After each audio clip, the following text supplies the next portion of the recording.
So very good evening to everyone. आइए चर्चा करते हैं कि भगवान का आनंद क्या होता है। लोग कहते हैं परमेश्वर में बहुत आनंद है, तो आखिर यह है क्या? परमेश्वर का आनंद क्या है? परम आनंद क्या है? क्या इसकी अनुभूति कैसे होती है? इसका उदाहरण मैं तुम्हें समझाता हूँ भगवान श्री कृष्ण को लेकर के। देखो, भगवान का जो आनंद है वो अपरंपार है, मैं तुम्हें सच कहता हूँ।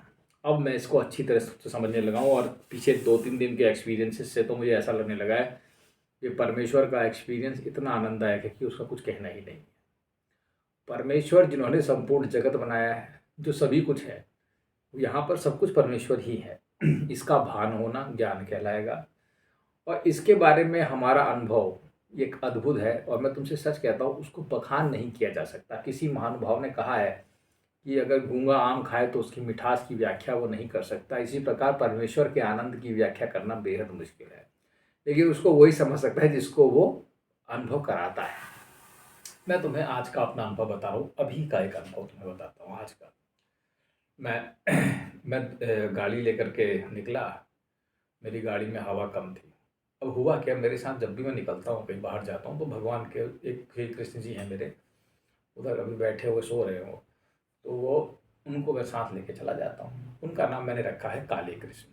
ठीक है, उन्हें मैं काला कृष्ण ही कहता हूँ, पता नहीं ऐसा क्यों हो गया है, ये मुझे नहीं मालूम। उन्होंने अपना नाम काला कृष्ण रखवा दिया है। बहरहाल तो मैं उनको नहीं ले गया। भाई, उसमें भगवान में ऐसा नहीं होता है कि तुम, अब भगवान को ना क्या होना है ये पहले मालूम है, भगवान करता क्या है, उसकी लीला को एक्सपीरियंस करना बहुत मुश्किल है। तुम कुछ सोचोगे, वहाँ कुछ और हो रहा होगा। तुम सोचोगे जैसे मैं भगवान को घुमाने नहीं ले गया, ऐसा मोस्ट ऑफ द टाइम मैं ले जाता ही, और हमेशा ही ले जाता हूँ, वो रहते हैं मेरे साथ ही। अब वो क्या करेंगे, जब तुम्हें कुछ दिखाना होगा, कुछ अनुभव कराना होगा, तो वो क्या करेंगे, तुम्हें भुला देंगे। तो मैं भूल गया। अब मुझे लगा कि यार प्रभु नहीं आए मेरे साथ, मुझे भी थोड़ा उदासी हो जाती कि चलो भगवान रहते, थोड़ा घूम लेते हैं, बोर हो रहे होंगे। खैर मैं गया, तब परमेश्वर ने उनका, अब मैं पहुंचा हवा की दुकान पे, तो एक साइकिल उधर हवा की दुकान थी, तो वहाँ पे पहले तो एक बाहर से एक लड़का आया। ध्यान से सुनना मेरी बात, और इसीलिए मैं कहता हूँ ध्यान से देखना भी, तभी उसका आनंद भी लोगे। तो वो आया, कहने लगा, और गुरुजी क्या हाल है? मैंने उसको कभी पढ़ाया होगा। पहले मैं महर्षि में एक टाइम पढ़ाया करता था थोड़े समय के लिए, तो तब से मुझे गुरुजी कहता है। मैंने कहा अरे अच्छा ठीक है, हेलो कैसे हो तुम? बढ़िया। तब मैंने थोड़ा सा गौर किया, मैंने देखा, मैंने कहा अच्छा ये तो काली टी शर्ट में, थोड़ा सा मैंने उतना समय, उस समय मैंने उतना गौर नहीं किया। थोड़ी देर बाद क्या हुआ, अचानक ही वो उससे बात कर रहा था, तब तक इधर से आ गया कोई। ठीक है, मेरी कार का दरवाज़ा खोला एकदम से, अरे गुरुजी, ऐसे मेरे उसने पैर छुए। मैं आपको जो सही बता रहा हूँ, बिल्कुल अभी की घटना है। ठीक है, मैंने देखा, अरे मैंने कहा अच्छा अरे तुम, आप, मैंने पहचान किया उसको भी, मैंने पढ़ा रखा था। मैंने कहा बताओ बेटा कैसे हो तुम, अब क्या कर रहे हो? उसने बताया कि मैं साहू एजेंसीज में काम कर रहा हूँ, लखनऊ में, इंदिरा नगर में, ऐसे बता रहे हो। मैंने कहा ओके अच्छा ठीक है। जब मैंने बाद में थोड़ी देर बाद गौर किया, तो मैंने देखा उसकी भी टी शर्ट काली थी, उसकी भी टी शर्ट काली थी। और फिर मेरे दिमाग में थोड़ा सा खनका तो नहीं, मुझे उसने 2-4 बातें करी। देखो, भगवान तुम्हारी कमजोरी को जानता है, और भगवान मेरी भी कमजोरी को जानता है कि मैं किस चीज़ से डरता हूँ। और मैं डरता हूँ, मैं तुमसे कहता हूँ, मैं ये नहीं कहता मैं डरता नहीं, मैं डरता हूँ, और भगवान को मेरी कमजोरी भली भांति पता है। मैं तो परमानंद की बात कर रहा हूँ तुमसे, तो मैं आनंद की, आनंद आने लगेगा। तो परमेश्वर क्या है, परमेश्वर इतना अद्भुत है कि मैं तुमसे कह नहीं सकता कसम से। तो वो वही बात करेगा दरवाजे खिड़की से खड़े होकर के, जिससे मैं डरूँ। कहे तुमने तो यार ये ऐसा किया, ये किया था, मतलब गाड़ी के लिए कुछ बोलने लगा, ऐसा है वैसा है। उसको मालूम है मैं कुछ चीज़ डरता हूँ। एक्चुअली मैं क्या है ना, मैं गाड़ी चलाने में थोड़ा घबराता हूँ अंधेरे में, थोड़ा सा जब भी अंधेरा हल्का हो जाता है, तो मैं क्या है ना, जो डिज़ायर गाड़ी है ना, थोड़ी सी मुझे बड़ी लगती है। अब पहले मैं आराम से, अब मैं चलाने में मुझे दिक्कत होती है, मैं I10 अपनी चलाते रहता हूँ। ठीक है, so the basic point was, जानते हो, कह रहा था ऐसा है वैसा है, थोड़ा समझाया, तो मैं थोड़ा सा डरा। मैंने कहा चलो कोई बात नहीं। खैर मैं इधर से निकला, वहाँ मुझे हवा मिली नहीं। तो ये जब इन दोनों को देखने के बाद मैं फिर एक जगह हवा भराने, इधर IIM तिराहा पड़ता है, वहाँ पे गया। IIM तिराहे के सामने आप देखेंगे दुकान है हवा वाले की। तो जैसे ही मैं, वो उसने हवा भरी, उसने कहा और भैया कैसे हैं आप? तो मैं तो चौंक गया, अब उसको तो मैं पहचानता भी नहीं था। उसने भी काली टी शर्ट पहन रखी थी, बड़ी अजीब सी बात है। और फिर उसके बाद जब उसने कहा भैया कैसे हैं, और आप वो मुस्कुराया, तो मैं समझ गया इस परमेश्वर की परम सत्ता है। तुम उसे ले जाओ चाहे ना ले जाओ, वो तुम्हें हर जगह मिल जाएगा। अब मैं बता रहा हूँ, उस आनंद की तुम कल्पना नहीं कर सकते जो मैंने उस विचार करके वो चीज़ की। और उस समय जो अनुभव हुआ, जब तीसरी बार मैंने उसे देखा, तो मैंने कहा अच्छा बेटा ये बात है। से तुम देखो, तीनों ने काली टी शर्ट पहन रखी थी। ठीक है, तीनों ने एकदम काली, ऊपर से नीचे काली टी शर्ट काली पैंट, तीनों के तीनों आदमियों ने, ऐसा नहीं संभव है। तो दिस इज, और उसके बाद जैसे अनुभव किया तो उसके बाद वो परमेश्वर तुमसे मस्ती लेंगे, वो तुम्हारे मित्र हो जाते हैं। मैं तुमसे कहता हूँ वो तुमसे आनंद लेगा बैठे बैठे, और कैसे हो, उसे तो मालूम है तुम भूल गए हो, उसे तो मालूम है, उसे जब याद दिलानी होगी तो तुम्हें याद दिला देगा, तुम्हें भुलाना होगा भुला देगा। वो भुला करके भी, देखो मेरे साथ क्या होता है, मैं जाऊं और चाहे ना जाऊं, ला ले जाऊं, अगर मैं परमेश्वर को नहीं ले जाऊंगा तो परमेश्वर मनुष्यों का रूप धर के आएगा और मुझे सताएगा, मतलब परेशान करेगा। लेकिन इसका मतलब ये नहीं कि वो वैसे परेशान करेगा, वो ऐसे कहेगा, हाँ क्या हुआ, क्या हो रहा है, और कैसे हो, वो मिलने आने लगता है, तुम जानते नहीं हो। अगर तुम उसे लेके जाओगे तो वो नहीं आएगा। समस्या यहाँ के है कि तुम, समस्या नहीं मतलब इसे कहते हैं आनंद, यहाँ पे ये है कि ये दोनों तरफ से होगा।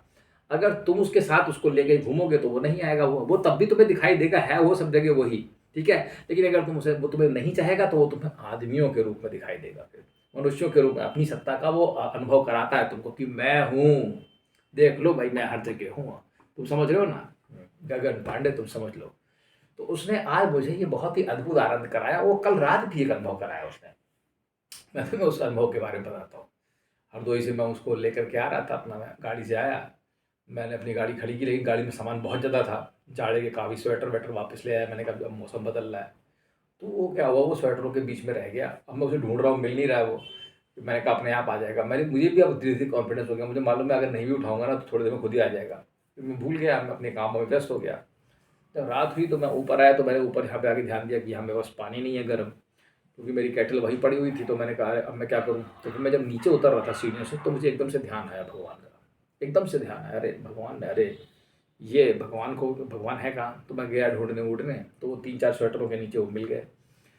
तो उसके बाद मैंने कहा अच्छा तो तुम यहाँ, तो और वो क्या था, ये यहाँ पे ये इंपॉर्टेंस नहीं था कि वो मिल गए, यहाँ पे ये था, यहाँ पे पॉइंट की बात थी कि यहाँ पे वो थॉट आपको कब स्ट्राइक कर रहा है, दैट इज़ वेरी इंपॉर्टेंट। मैं उस समय में भगवान को याद नहीं कर रहा था, मैं जब रीढ़ी से नीचे उतरा तो एकदम से उस थॉट ने मुझे स्ट्राइक किया। और इस थॉट के स्ट्राइक करने से मैंने क्या कंक्लूजन निकाल लिया कि अगर परमेश्वर चाहेंगे तभी वो चीज़ उस टाइम पर हो सकती है। बिकॉज मुझे उससे पहले कुछ ध्यान नहीं आ रहा था और एकदम से आ गया तुरंत ध्यान, तो उनको वहाँ से उठना था और मुझे ऊपर उनको बुलाना था, ठीक है। इन चीज़ों को वही समझ सकते हैं जो बहुत ज़्यादा अंदर चले गए हैं परमेश्वर के, या तो बहुत ज़्यादा परमेश्वर में है, जो ये भक्ति है एक किस्म की, ठीक है।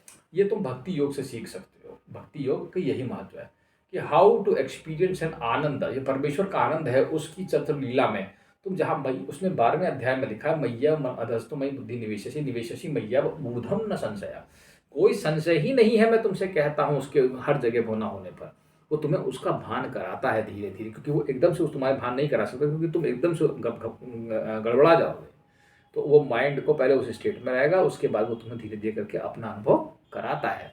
तो इस चीज़ को तुम देखो कि कैसे मज़ेदार तरीके से वो कराता है। इसीलिए मैं कहता हूँ जब भी तुम, अगर जो भी भक्त हैं या जो भी लोग इस में लगे हैं, थोड़ा सा रुक के सुनने की, समझने की कोशिश करना, क्योंकि इमीडिएटली जब तुम किसी चीज़ को देखते हो ऐसे करके तो तुम्हारे दिमाग में निगेटिविटी ही आती है, क्योंकि माइंड पहले निगेटिविटी क्रिएट करता है। लेकिन जब तुम उसके अंदर जब तुम चले जाते हो तो तुम धीरे धीरे अनुभवी होने लगते हो उस चीज़ में, भक्ति में, तो तुम जानते हो कि यहाँ पर वही है, तो तुम उस चीज़ को उतनी ही सहूलियत से लेते हो। जैसे कोई समस्या ही आ रही है, कोई झूठी बोल रहा है, कोई तुम्हारी बुराई कर रहा है, ऐसा मैं देखता हूँ, बहुत सारी चीज़ें हो रही है, तो लेकिन तुम, मुझे गुस्सा आएगा ही नहीं, ठीक है। तो द पॉइंट इज तुम अनुभवी हो जाते हो, ठीक है। सो द पॉइंट इज, यहाँ पर सबसे इंपॉर्टेंट चीज़ ये है कि तुम एक तो कुछ नहीं करते, दूसरा जितनी भी थॉट प्रोसेस है, ठीक है, वो ऑटोमेटिक होनी है। जब जिसको भगवान को जो चीज़ करनी होगी, तुम्हारे साथ जो खेल खेलना होगा वो खेल लेगा, अगर तुम उसका खेलने लायक होगे तो। और थर्डली कि आपको देखने का अनुभव होना चाहिए, आपको समय उसको दीजिए, देखिए और उसका आनंद लीजिए, तब वो आनंद मिलता है। वो एक विशेष किस्म की बुद्धि और कृपा से ही प्राप्त है। धन्यवाद।